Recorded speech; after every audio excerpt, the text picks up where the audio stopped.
Welcome everyone to episode number 31 of the Average Ontario Anglers Fishing Podcast.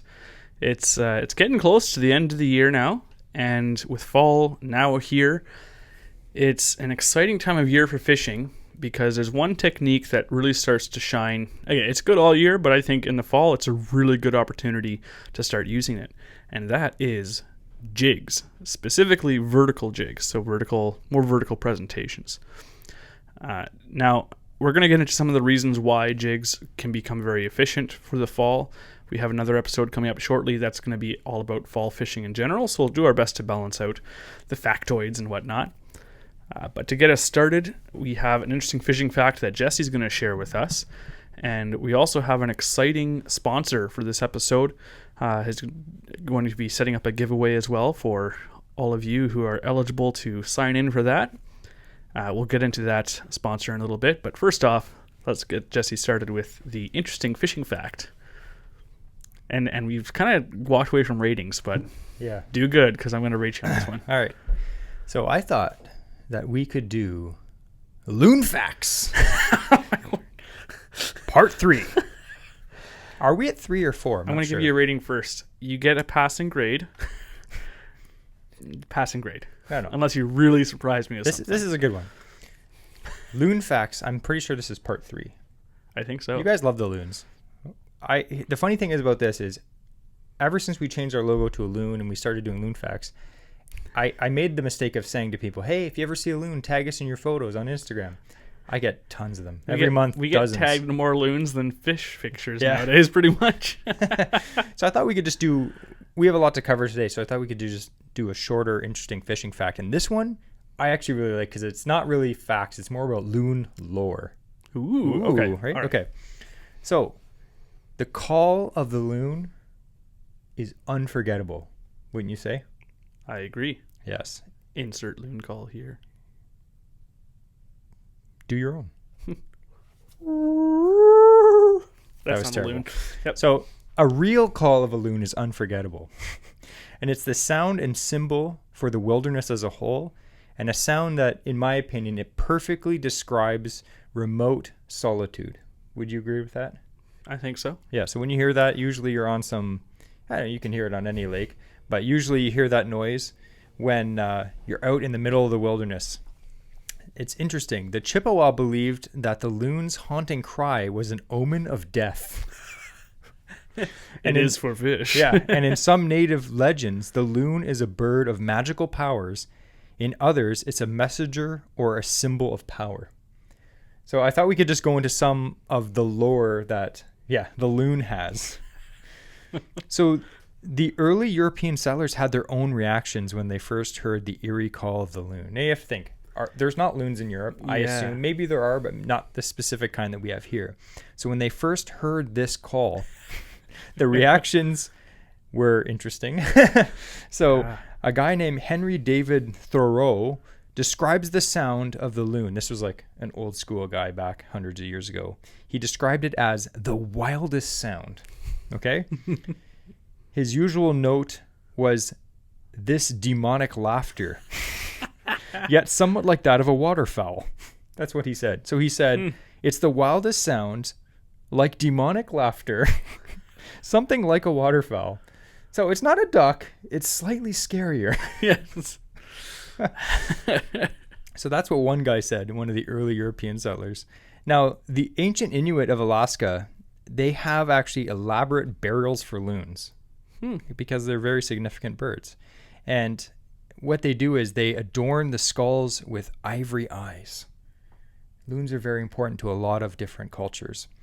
And I'm probably going to not say this name properly, but one tribe, the Tsimshian tribe, they have a legend that loons have the ability to give sight to those who are blind by taking them to the bottom of the lake until their vision is restored. It is said that the white banding around the neck of the loon from the feathers is a white necklace of shells that was a gift of gratitude from someone whose eyesight returned. It's very interesting. Now, these diving birds were rewarded for being able to dive, which is interesting. Now, these tribes had theories as to why loons were water birds. And I thought I could just read one of them. And I'm not going to put this in my own words. I'm going to read this verbatim because it's very interesting. So it says, in her book, The Common Loon, Spirit of Northern Lakes, Judith McIntyre summarizes a legend that tells why. The legend tells about an earlier time when loons lived on land. This legend was passed down by generations of Micmac Indians. The loon was so tame yet clumsy that it annoyed all the villagers as it ran in and out of the wigwams, knocking over belongings and spilling food and drink. The Micmacs could finally stand it no longer. They caught Loon and threatened to throw him into the water.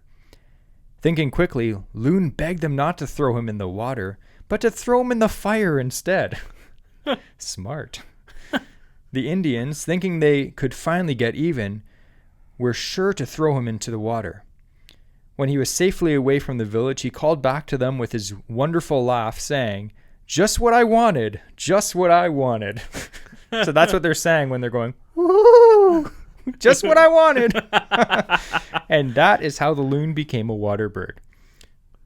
So I don't know if that's the actual reason, but that's an interesting reason. So that's an interesting story from that tribe of Aboriginals. So very interesting. So I thought I'd just end this little segment by saying I love how the Aboriginals, they have stories and legends which are about, all the different animals, and they're so deep with meaning and significance. And our legends that we come up with are so lame. So I just thought of like a typical one. So they're like, oh, this loon helped this old man revive his vision by bringing him to the depths of the lake and blah, blah, blah. And we gave him a necklace of shells and all this stuff. And they're like burying them with, jewels in their eyes and stuff. And we're just like, hey, let me tell you, son, about the legend of the loon. We called him Minnow Duck because I dropped my glasses in the lake. I thought he was a duck. Then I saw him eat a minnow. That's the legends of here. So I'd have to say I much prefer the other legends that are actually written. So bad. Oh, I know. So anyway, I thought that was interesting. Whenever I see a loon now, I'm just going to, whenever I hear him do that eerie call, you just know that he's saying, just what I wanted. So I thought that was an interesting, it wasn't really a fact per se, but I always have been interested in the native, the stories and the culture. It's very interesting. And the way that they respect animals and their environment is amazing. And it's something that we should respect the land gives back, right? Yeah. That's a few of the stories about Coyote was a trickster in their stories. That's pretty good. We might do a series on those then, because I know there's some compilations of those. They'd be pretty entertaining to read on the podcast, perhaps. Let us know if you'd like to hear some of these interesting stories. Yep. So, thank you very much, Jesse. You're welcome. I said I was going to give you a grade. I'm going to say that's a B+. That's good. Just what I wanted. Woohoo! I was going to try and do a loon call, but actually say that like I don't have the skill. Yeah. All right. So, Jigs. We talked before about, I actually brought a box of jigs here. So we're going to go through a variety of different ones.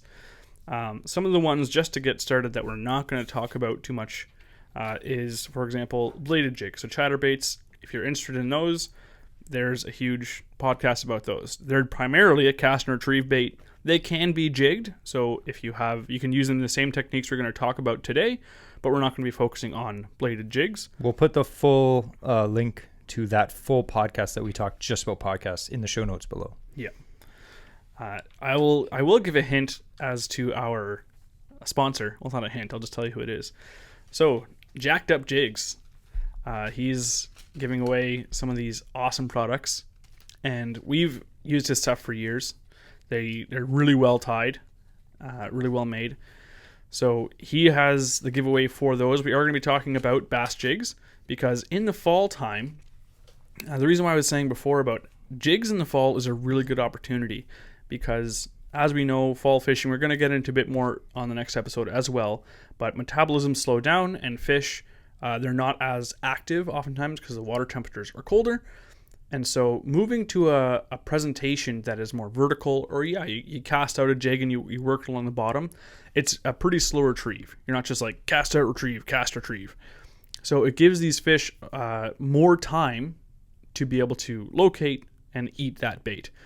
And you can spend a lot of time. Some of these things are oftentimes will pick up a jig right off the ground, just it's sitting there. Yeah. So being able to do so in the fall is really good to be able to use jigs because it's such a slow presentation.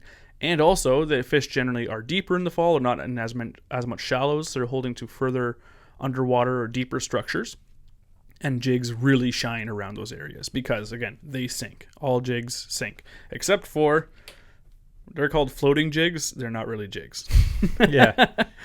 But they do have their purpose. But again, that's another one we're not going to talk about today just because it doesn't really fit with our theme. So the first one I wanted to talk about is the basic jig. Like, this is just a ball head jig. This one has some wear and tear on it, as you can see. It's hit a few rocks. And what would be the most classic trailer for a ball head jig? Like a 3 or 4 inch Mr. Twister. Yep. That's exactly what I have here. Yeah. These are the Mr. Twisters. The bag got bad, so I put it in a Ziploc. But classic, you keep the tail up, you just loop it on over top of the hook, put it over the hook keeper, and there you have a clumsy guy trying to talk into a mic and do something which he can't do. So that's the most classic jig, I would say. And what would you primarily use this for? Because there's still work today, but what would, when you see this, what do you think of? I think walleye. Walleye. Yeah. Or pickerel, as some people call them. Yep, I agree. Yeah. Now, I will say this, despite being very advantageous for walleye, that's pretty much, you watch any show from the 90s, early 2000s, or before, they're like, we're fishing this shoal, and we're going for some nice pickerel, and all you do is you cast on top of the shoal with one of these, and you start hopping it back, like white or chartreuse, and that's nailing every single walleye on in every walleye show ever. Yeah, was this. I think it's one of those baits though that it's kind of like, I know it's still used heavily, but it's one of those baits that it kind of it's on the back burner a lot. Like, not a lot of people use them. A lot of new anglers, I feel, they haven't used them. Yes, and it's still a bait that's very productive. Very productive. And something I do have a bit of story time about just the classic jig. So when I went fishing with my grandpa at the cottage, I loved fishing. I still do, obviously. And he was an avid fisherman as well. And I would go there with my tackle box, and I'd have way too many lures, and I'd be catching rock bass and maybe the odd smallmouth, the odd pike. And Grandpa would go there with his old rod with his 20-year-old Stren blue line on it. Yep. And he'd be sitting in the front of the canoe, and he would pull out of his pocket a cork with 3 or 4 different colored jigs. That was his tackle box when fishing. That's all he used at the cottage ever. And he'd just sit there, not even a trailer on it, a bare jig. And I, to this day, cannot comprehend how he fished with just that, because I've tried since, I've caught diddly squat, and he would outproduce me using a bare jig. And something about the way he did it, but he got to know that river well, and that's what he would produce fish on, is just that. Yeah.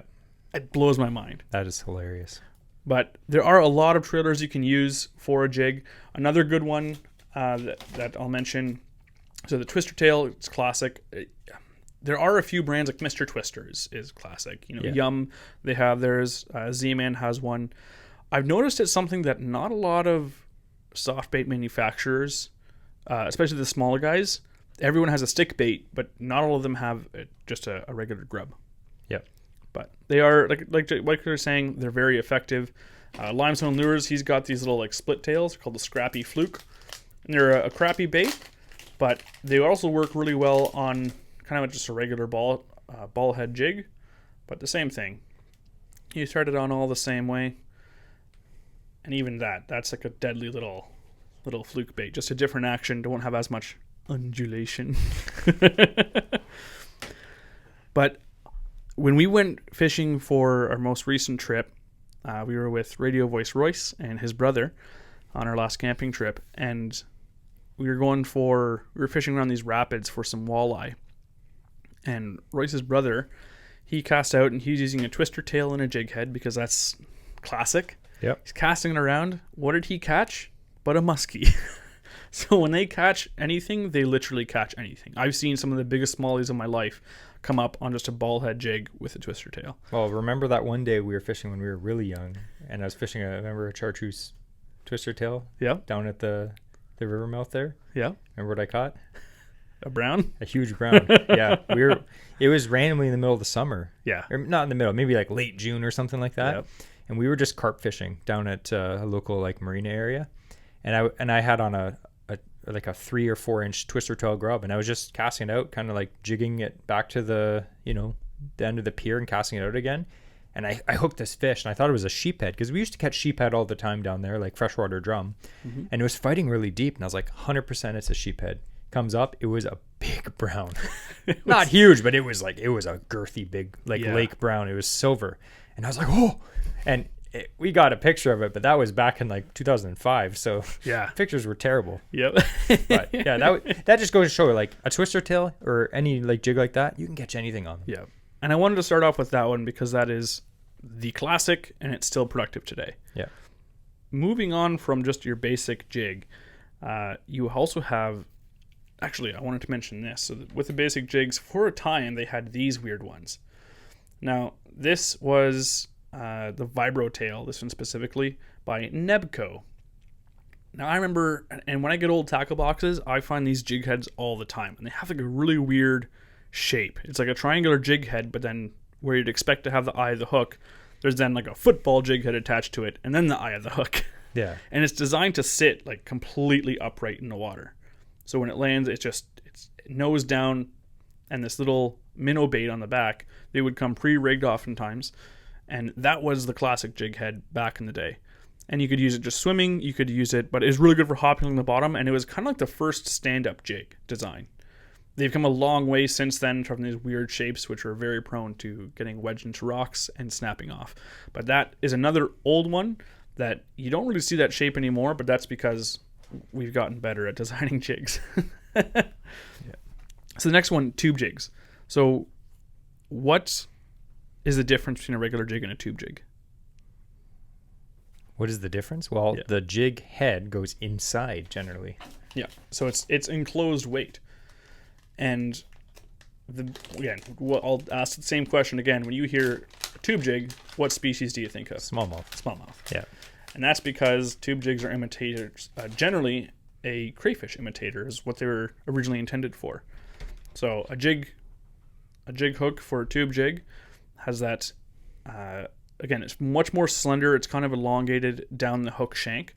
But you just shove that right inside the tube jig all the way to the front, and then you can pop the eye of the hook out to the top of the tube, and then you have an internally weighted jig that, it's not weedless by any means, but it has a really cool fall. Because it's not weighted in front of the plastic, when this thing starts to drop, it actually spirals down. And we talked a bit about, Jesse had at the time it was a triple T, about the how to Texas rig a tube. Yeah. But you still have an internal weight system on that, and when this thing spirals down, it's a nice so slow random fall. It's like a random glide. Yeah. And you can just crawl these things along the bottom if you have a heavy enough weight, but the drop is what these things thrive on. Yeah. So if you have the opportunity to use these, now keep in mind, because they sink slower, generally speaking, you're not fishing as deep of water. Like if you're in 20 plus feet of water, you're generally going to go with a different style. However, they have jig heads like up to 3/4 1 because ounce. they'll use them for ice fishing for lake trout and stuff. So you're these huge jigs, and they're deep. They're 100 feet deep, more sometimes.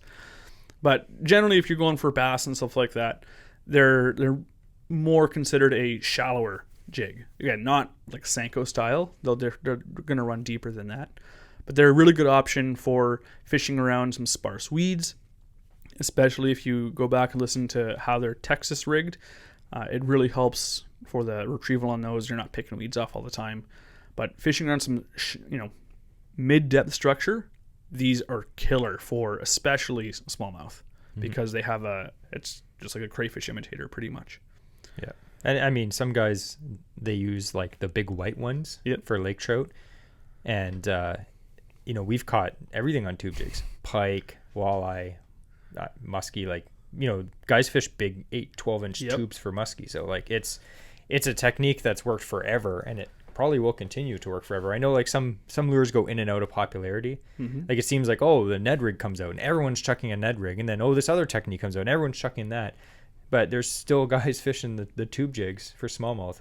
Everyone's chucking drop shots, or they're doing this or doing that, and there's still guys that are like, you need to still have this in your rotation because they're effective, and they will always be effective because it imitates like a goby or, you know, a crayfish on the bottom. Like it imitates something. It looks like nothing, but it looks like everything in general, which is exactly what a good lure should do. And I love the coloring on these tubes. This is actually from Bass Magnet.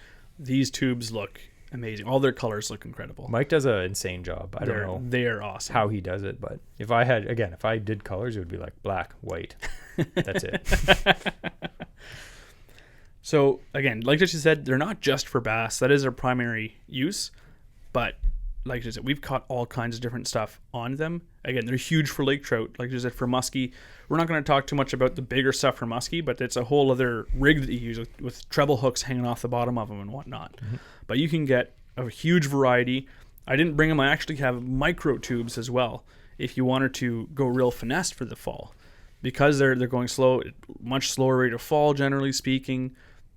Just a nice little morsel if they're, you know, you're fishing. Oftentimes the weather's not as consistent as it is other times of the year. Perhaps this year's been weird, but sometimes you really want to drop it down to finesse.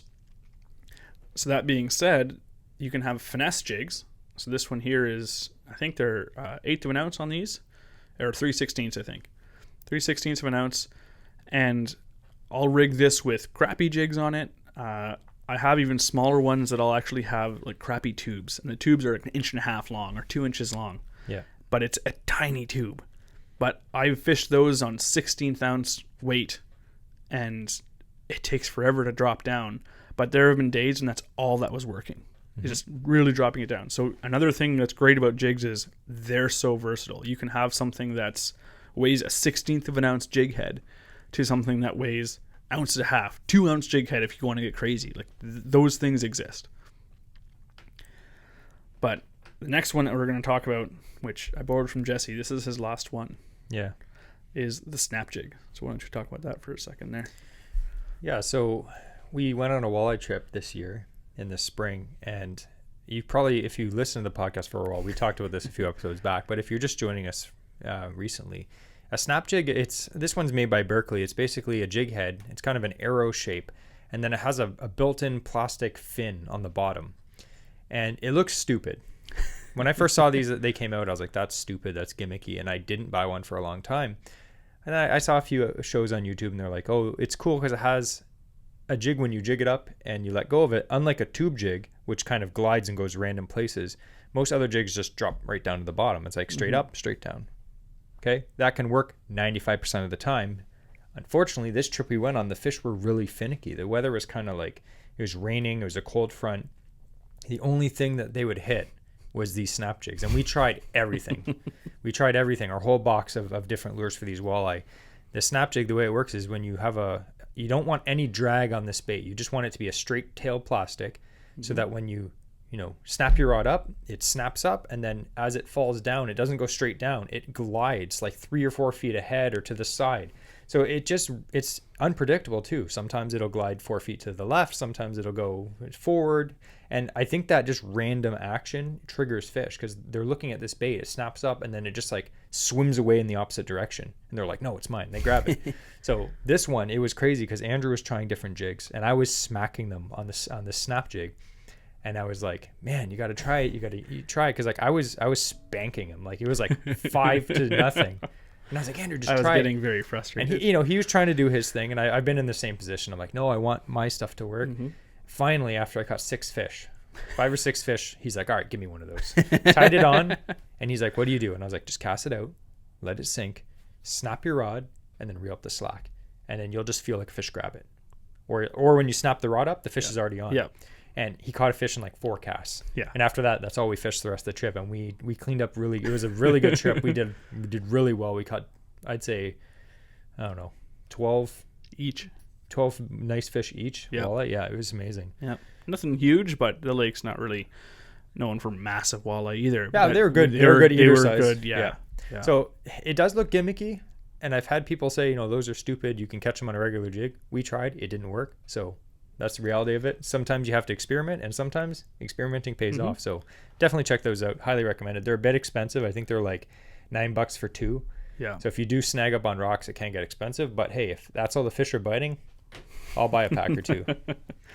So that's really good. And you talking about that reminded me that when I was talking about the jigs, I want to talk about the different techniques to fish them. So if we go back quick to the ball head jig, whether you're fishing a fluke on it or you're fishing a twister tail, one of my favorite ways to fish it, you can just jig it vertically like you're ice fishing. You can use these things. Ice fishing, you can vertically jig them off drop-offs down into a school of fish just holding the bottom. But what I'll like to do is I'll cast out not crazy far, maybe 40, 50 feet tops. But if you're fishing against let's say it's a shoal or towards the bank, towards an incline underwater. And as you hop up you don't need a whole big jerk on the rod tip either. Just a nice little lift, and it pops up and just comes down and sinks down right to the bottom.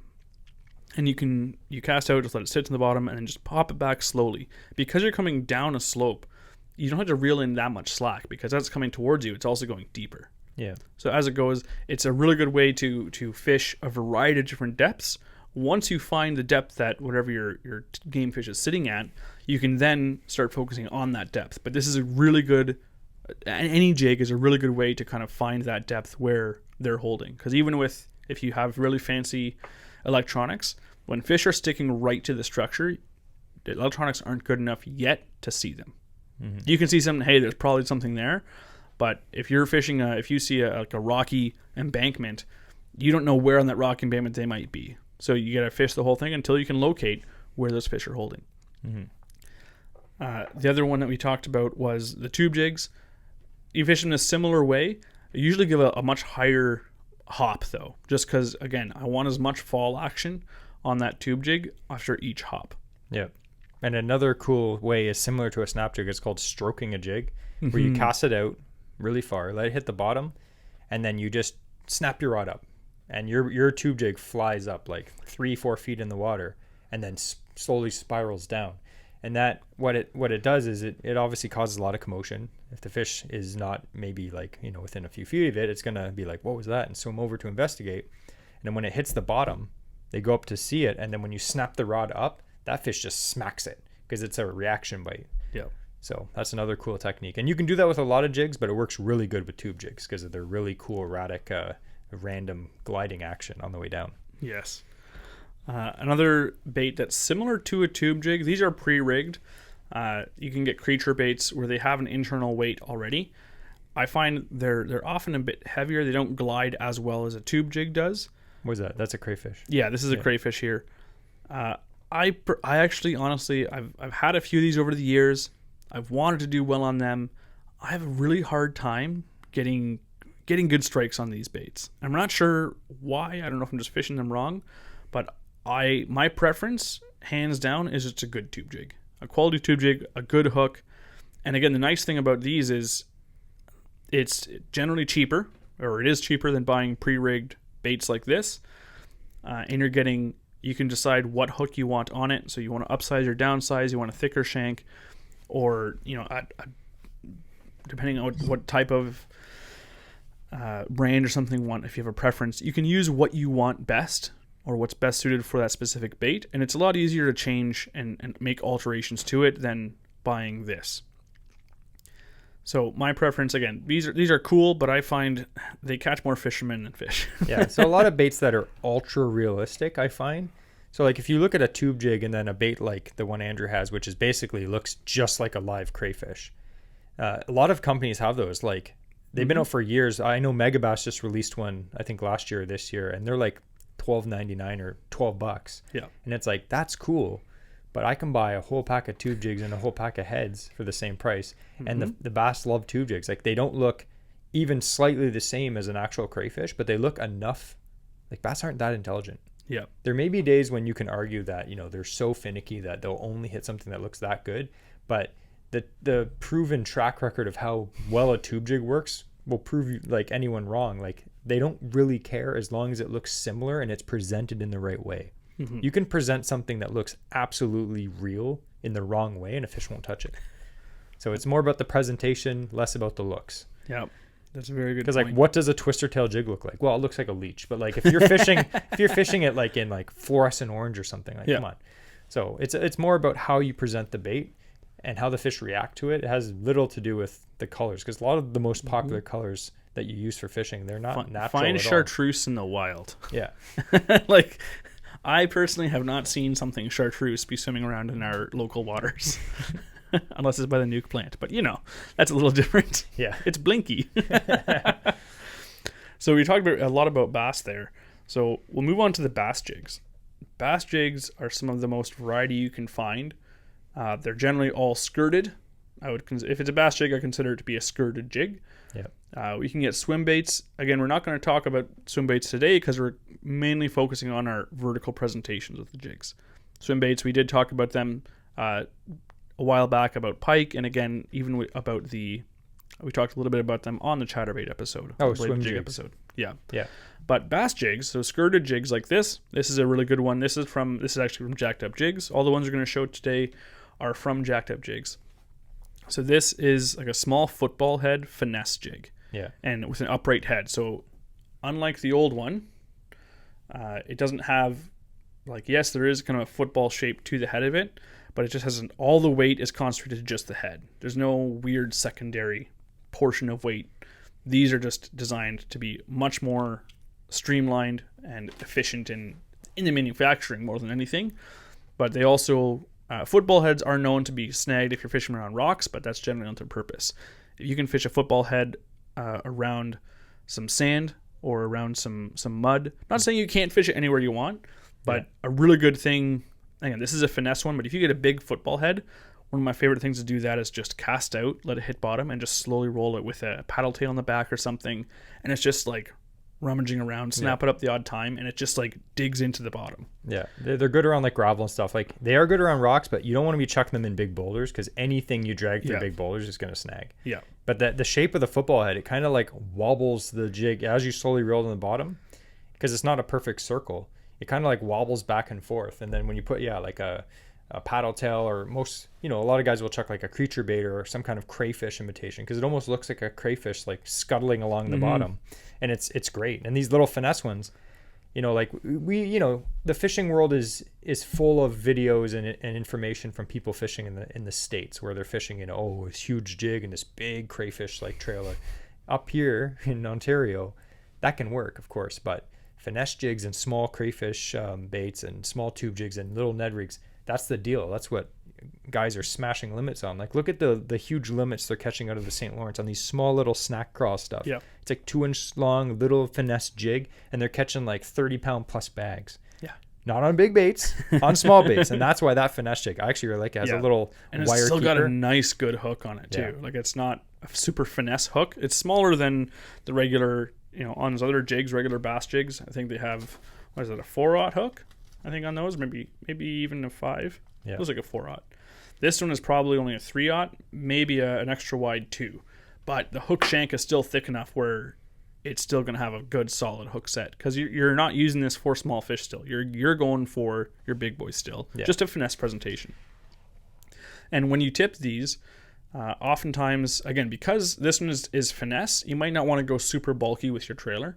So you could rig a Ned bait in the back of this, or a small craw, small creature bait would be really well attuned for this kind of jig here.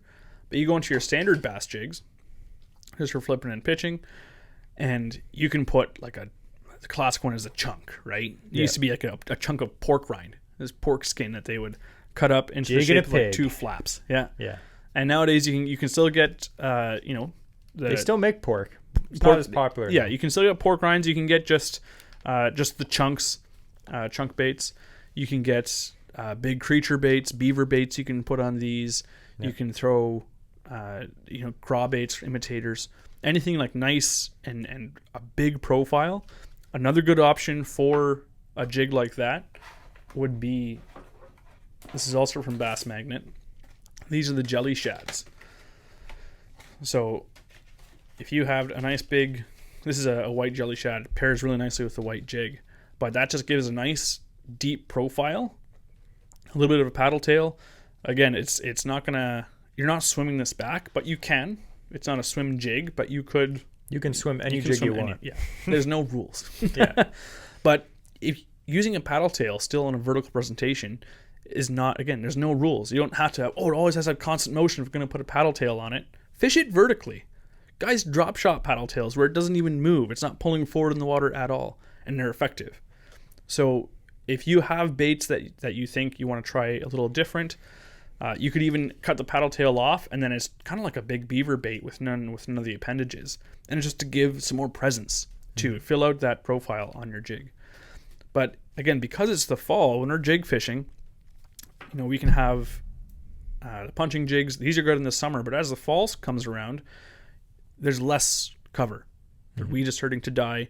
So they can come up, and if they rot, they can create like mats and stuff. But generally, all that rotting vegetation doesn't hold fish because it's releasing so much carbon dioxide that the bait fish aren't there. There's nothing to feed on. It's becoming dead. So there's no real purpose to be around there punching. Now, every lake's a little different. Maybe that's the only cover.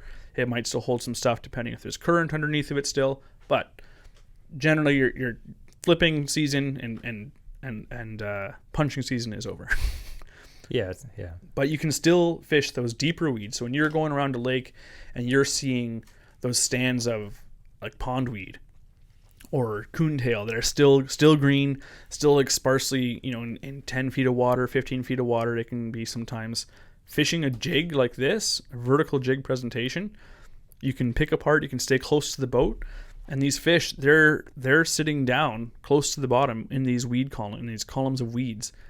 And this is an amazing opportunity to continue with the jig fishing, because we all know the jig bite's one of the best bites. It is. It's always a heavy bite. Yeah.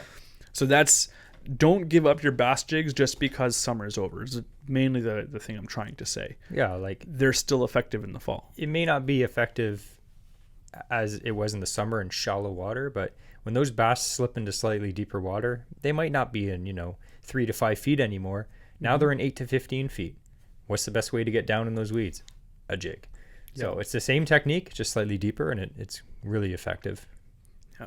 So big thanks again to Jacked Up Jigs for sponsoring today's episode with some of these baits. And again, you're going to be able to have the chance to win some of these amazing baits that he ties up.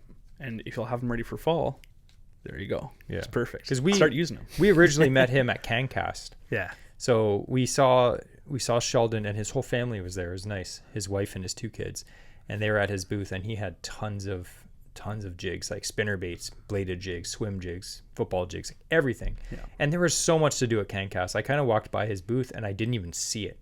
Like, I was like, where's that guy? I said I'd come see him. And we finally found him, and he was there, and he had all this stuff, and we went into his booth, and I'm like, we spent way too much money on fishing stuff. I was like, we don't need anything. Like, literally, we don't. If you've seen our tackle boxes and our tackle rooms, we have so much stuff we don't use. But I couldn't resist because, like, I'm a big swim jig guy, and I was like, he has a really nice swim jig mold, and his swim jigs look legit. I really like them. So I picked up 3 or 4, and I was like, I don't need this. I forget what you picked up. You picked up a bladed jig, didn't you, or something? I picked up a bladed jig, and I also picked up a couple swim jigs, I think, from him as well. Yeah. His patterns are really good. Actually, this is one of his new ones, Fire Craw, which is like a classic. Everyone knows in the spring, like the Fire Craw is a really good color. This is a swim jig. I really like the head style. It's more of a compact size. It has a really big red eye on it, which I like. But one that I'm really excited. I know it's not a jig, but I want to show this out. So he also makes spinner baits, and this one caught my eye because I know we always talk about bass fishing, but this, to me, this exact color too, this is gonna slam pike. This is a pike spinner bait. So he has this spinner bait. The things that, as soon as I look at it, again, we buy tons of tackle, so I'm looking at it immediately, and the first things that pop out of my head, and Andrew said it too, it has the closed eye. Yep. So if you're pike fishing, you can use a wire leader with this, and the leader won't slide up and down. You don't have to. I know you can put a piece of silicone on or like tubing, but it's already off, tied off, so you don't have to do that. It has a really, really sharp hook. This particular one, if you're listening to the podcast, it has a black head, black skirt, and then an orange flash skirt on the bottom. Yeah. Pike colors, classic. But the other cool thing about this is this particular one, for the size of the spinnerbait, which is a 1/2 ounce. Yeah. It has very slim, small willow leaf blades. Yes. This is going to be sick to get. It's going to run deep. It's going to run deep. Oh, I'm really excited to use that. I'm going to put something like maybe a big black twister tail. And one thing that he wanted us to mention about this spinnerbait, which I think is really cool, because you don't see this on a lot of spinnerbaits. What do you see there? It's a bait keeper. Yeah, so he's got a built-in bait screw keeper or bait keeper that basically when you thread on your plastic on your spinnerbait, you spin the bait around and it gets hooked onto this screw keeper, this little coil on the bottom, and it holds your bait on. Mm-hmm. So what happens a lot is I'll have to bring super glue when I'm fishing, especially when you're pike fishing, and your skirt or your trailer will just constantly slide down. You have to adjust it. And if you fish a spinnerbait before, if your trailer's slightly off, it ruins the action of the whole bait. So the fact that he has that really, that's a pretty cool thing. I know a lot of other companies have these on their regular jigs. I haven't seen this on a spinnerbait. Yeah. Not that I can think of. So I like that. So once you put a trailer on, maybe you pick Z-Man, you screw that on there, it's not coming off forever. No need to have super glue with you, which is just something else that you'd have to carry, which is annoying. But I'm excited to try that for pike this fall. That's awesome. So yeah, he makes some really awesome stuff. And his website, we'll put the link to his website in the description below. He's got tons of stuff. Tons of stuff. Yeah. And he's a local Ontario company. I don't know if we mentioned that. But he's a local boy. Yes. And he's like Handcast. So if you see him out and about, say hi. Tell him that you heard about him on our podcast. Yeah.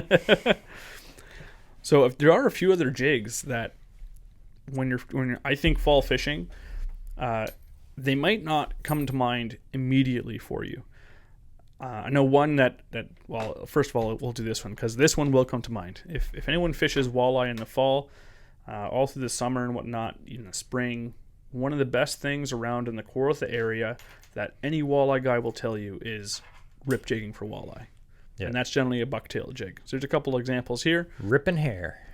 This one has a trailer on it. This came pre-rigged from, I don't know where I got that. I found it somewhere, I think. And this is, Jesse brought this one in. I think this is Big Jim's. It's a Big Jim's. Yeah. Which I have a few of his as well. Really awesome. It's the only bucktail I buy. Yeah, really good bucktail Local jigs. guy, ties amazing jigs. Yep. Big Jim McLaughlin. Yep. Awesome guy. So for these, you fish in the same way all year round. We did talk a bit about them in the past, but you cast out, you let it sink to your whatever desired depth, and you just start ripping it through the weeds. So again, you're looking for those deeper weeds now deeper. Again, it's 7 to 15 feet, somewhere in that range. And that's where these fish are holding now in the colder temperatures. They're in these weeds, are waiting to ambush their prey. They're not spending a lot of time cruising around looking for stuff. And even the species that were shallow, like this, perhaps the largemouth and stuff like that, they're coming down into those deeper weeds, and they are still ambush predators. But now they're not so much hitting topwaters because the frogs are gone and the bugs aren't around anymore. So they still have to ambush. They still have to feed. All winter long, they still have to feed. So they still eat. They slow down. So the great thing with these is you can be ripping this through the weeds, and it gets caught up in a weed. And let's say there's a fish just staring at it. And as soon as it moves again, as you rip it out, they just open their mouth and they suck it in. Yeah. They're right up on the thing waiting for it to get ripped out. And like, is this thing alive? And it's like, yeah. And it's on. Yeah. So it may feel like a fast presentation, but it is actually a really good one to use for the fall because it's deceivingly slow still. It's not a constant retrieve and things can keep up with it. Yes, they're not. When I say fish slow down, it's not like all of a sudden they become sloths and they physically can't move fast. It's they want to make sure that the energy they're putting out has enough reward because it takes more energy for them to move in the colder temperatures. So if there's something in front of them, they can still strike at it fast, but they're not going to chase something generally. Yeah. So that's the big difference. So if they have the opportunity to have something come by, they can see it coming, they can get into position and then attack, that's a really good option. Another one that I want to talk about, so these are actually designed for the jelly shads, these big weedless jigs. But again, despite being, looking at that and saying that's a great swim jig, yes, it absolutely is. You can still hop this along the bottom. Anything that has a jig head, don't be afraid to jig it vertically, to let it hit bottom, mess around on there, pop it up. Again, it's going to be stirring up a lot of sediment. It's going to be bring more attention to itself, and it's going to be a slower retrieve than just constant. Yeah.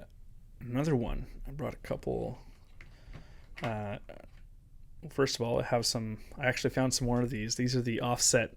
I think these are from Z-Man. Might not be from Z-Man, but they're for Ned rigs. So they're offset jig Ned heads, Ned jigs.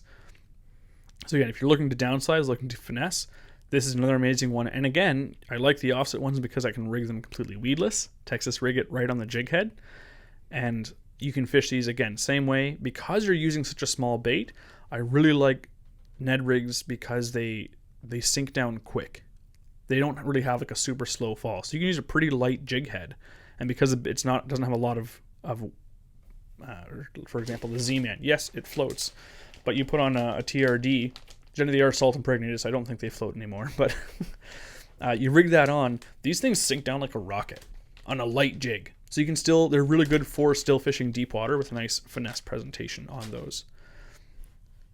Another one, we have a classic marabou jig. These are really good for, crappie is a big thing in the spring. These work really well in the spring. But again, if you can fish these under a bobber, under a slip bobber, you can get it down if the fish aren't moving, but there's, let's say it's a more compact weeded area. You're not trying to cover water and locate these fish. If you have a good idea where they're going to be, really slowing things down and fishing anything under a bobber, like small jigs under a slip float, can be really effective because it's just staying in the strike zone the whole time. Yeah. And a lot of guys think, it's spring. It's the first thing we do is we go out for crappie in the spring with some slip floats and we start fishing the shallows with this. But you can get these things to be effective all year round. But especially the fall, things slow back down again. Spring, what is it? It's cold water. They're coming out of the deep up into the shallows. Weeds are, they're not super big though. The fall, what's happening? The weeds are there. They're dying off. There's some still left. The fish are moving back to the deep water. Water's cold. Sounds like pretty similar. Yeah. So using some of those springtime techniques in the fall is a really good opportunity. And like that is a technique that became popular. Like remember it was called float and fly. And a lot of rod companies came out with specific rods for that. They were bass rods, but they were really long, like 8-9 feet long, like light action rods. And it was basically for float fishing little marabou jigs. That's literally the technique, and it was popular for years. I know St. Croix even had one. Like all different rod companies came out with them. I don't think it's as popular as it was maybe 10, 15 years ago, but it just goes to show you can catch big fish on small little marabou jigs. Yeah. And another one I wanted to mention is we're talking about the finesse jigs. True North Baits, I was just using some of their stuff this year. I was really impressed with some of the soft plastics. So something that worked really well for me in the spring that I want to use again in this fall is their little goby, the junior goby. It's 2-inch soft plastic, and it rigs perfectly on these little 3/16 jig heads, which floats a good size slip bobber really nicely actually. And this action is just I say action, but like it's because it takes nothing for it to move. Yeah. The really soft Constantly plastic twitching around. Yeah, like I literally can't hold it steady enough for that tail to stop moving. Yeah. So that's stuff like that. I really, again, between Jesse and I really like fishing finesse presentations. So the fall, again, next episode, we're going to be talking a lot about fall fishing. There's two things, guys, Brady will tell you is upsize your baits or downsize your baits. And it depends on your day, depends on the species. But if you're going for, still going for those fall bass, that's a really good time where stuff like BFS, stuff like small jigs, that stuff can become really effective in the fall because all of a sudden this fish doesn't want to expend much energy at all. And there's something just sitting in front of it. It's like, oh, I'm a little defenseless little minnow. It's going to come up and it's just like, oh, it takes no effort to just swim into it and open its mouth. So they can be super effective. I think that's... Oh, I do have this one. It was hiding in the corner of the box. This one, just bring it up as a jig. This is a micro jig. Well, ice fishing tungsten. That's an ice fishing tungsten. So this guy is going to stay in the box until winter. But I just thought I'd mention, you can get ones that are slightly larger than this that can still be effective using if you really wanted to go crazy BFS.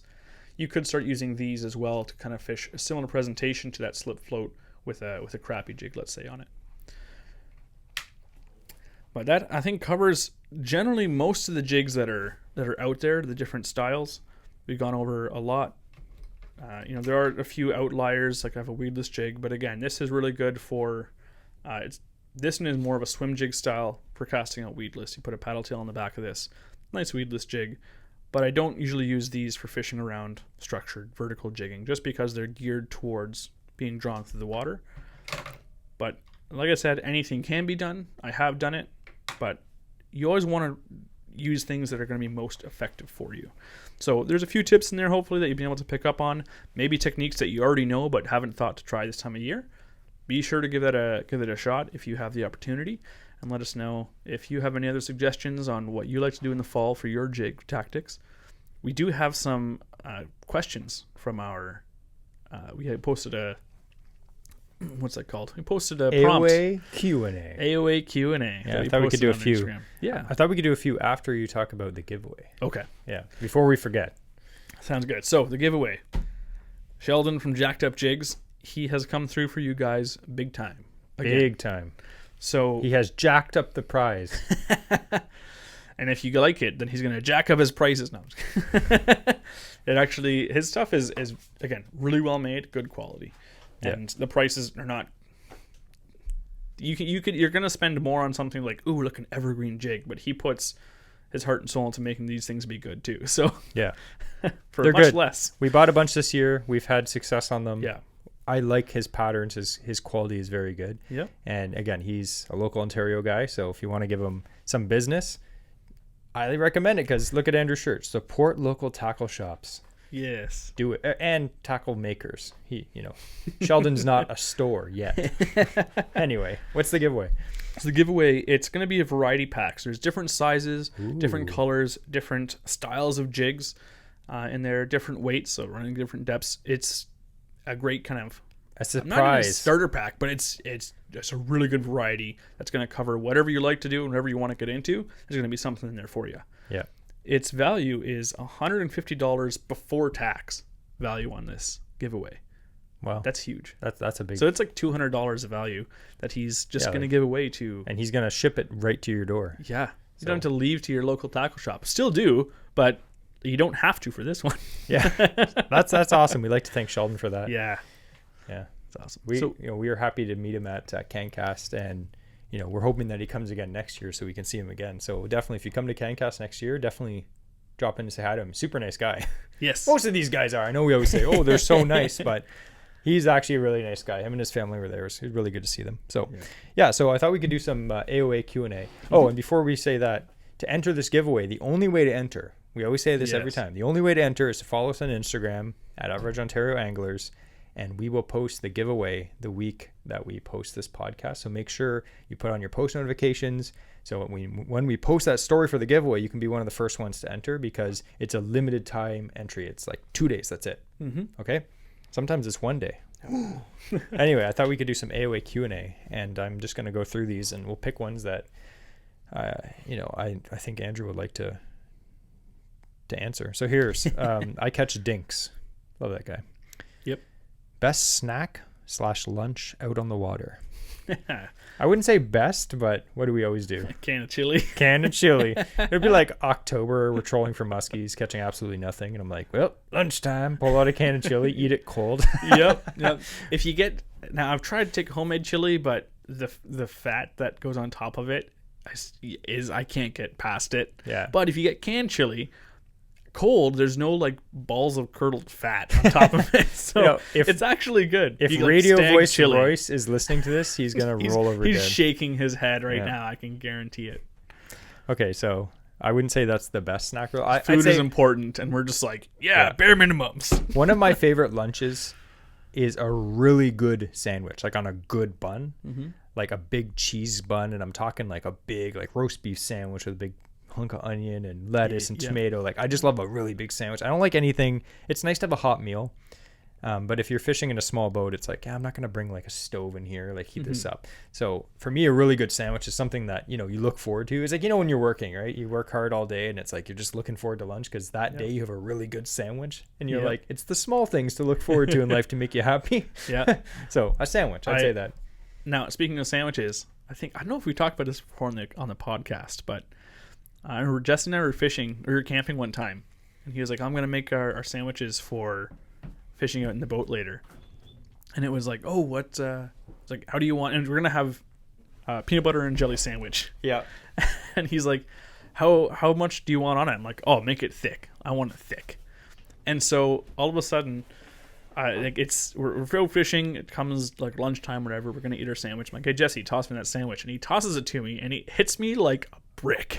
And I'm like, what the heck? And I look at this thing, I take a bite out of it, and inside, I kid you not, is like 3/4 of an inch of jam and 3/4 of an inch of peanut butter. It is the fattest sandwich I'd ever had, this peanut butter and jelly.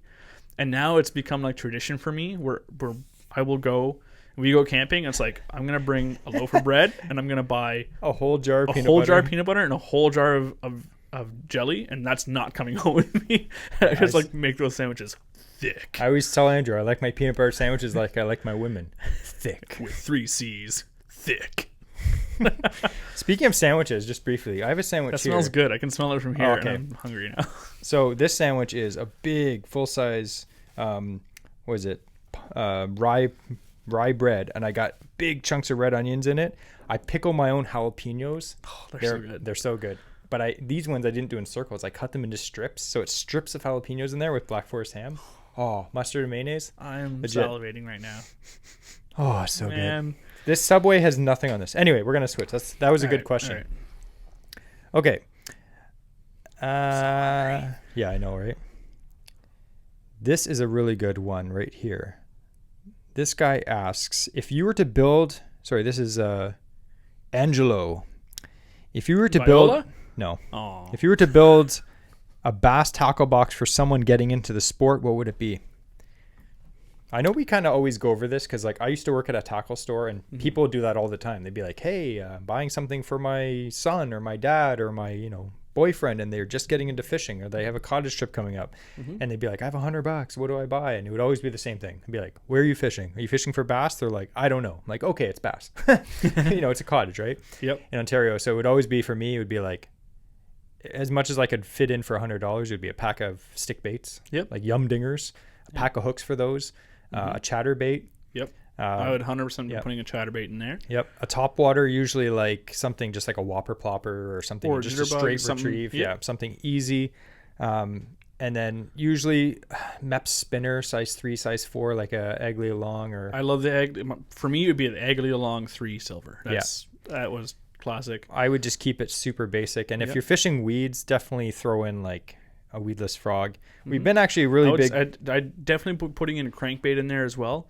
So for me, it would be like a rattling wrap, a lipless crank. Yeah, versatile. Or another one would be a nice like square bill, like the cotton cordels. They're not expensive, but they work really well. Those square bill cotton cordels. Yeah. All you have to do is when you're at the tackle shop, like all the guys that work there, the guys and girls that I worked with over the years, the majority of them were very knowledgeable. They fish themselves. So just ask them, be like, hey, what's the easiest lure to catch bass on? Guaranteed they're going to pick out some of the baits we just talked about. And that's another thing too, that why we really like local tackle shops is because the people that work there are working there because they have a love for fishing. I don't think I've ever gone into a tackle shop and the person behind the counter, it's either like in the family, right? So it's either like the person's kids or whatever is behind the counter. But again, they have knowledge because they've been working in the shop their whole life. It's what they've known. Or it's people that are like they have a love and a passion for that. That's why they wanted to work in a tackle store. Whereas I find if you're going to just a tackle section in a big box store, They don't know anything. They that's where they got assigned.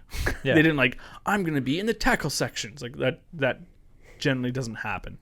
So if you want to, going to an actual tackle store, being like, hey, do you have any suggestions? They're more than willing to help you out. And if you let them know where your budget is and like, look, I need the most bang for my buck, they'll help you out for sure. Yep. So I thought we could just do one more, and then next week we'll do the rest of them. Sounds good. Okay, so J. Matthew, he asked this question. He says, tie line directly to lures or a snap swivel, or a snap swivel? Pros and cons. And then he says, love the podcast. Yeah. It depends.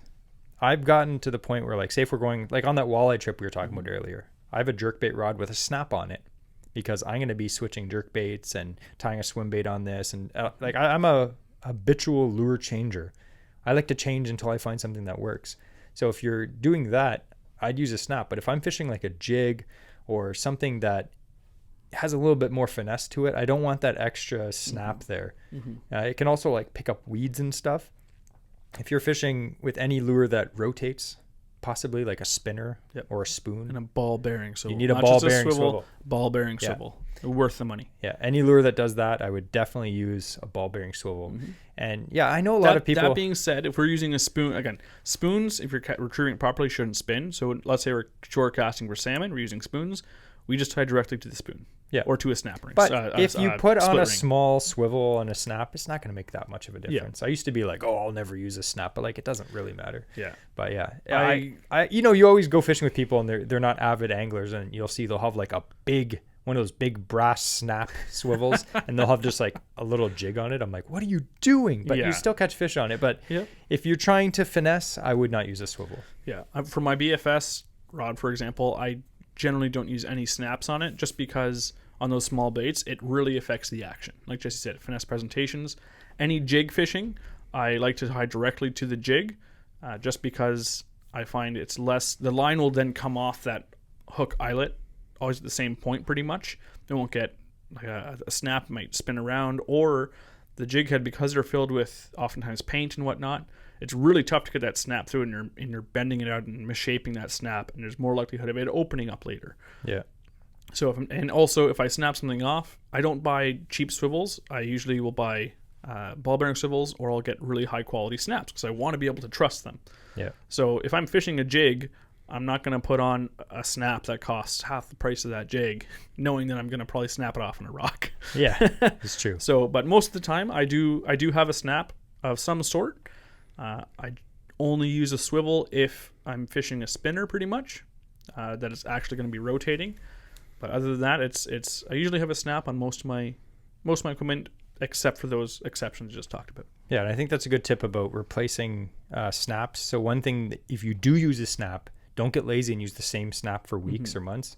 Replace that snap every time you go fishing. Snaps are not expensive. If you buy like top quality snaps, it's a few bucks for a pack of like 10 of them.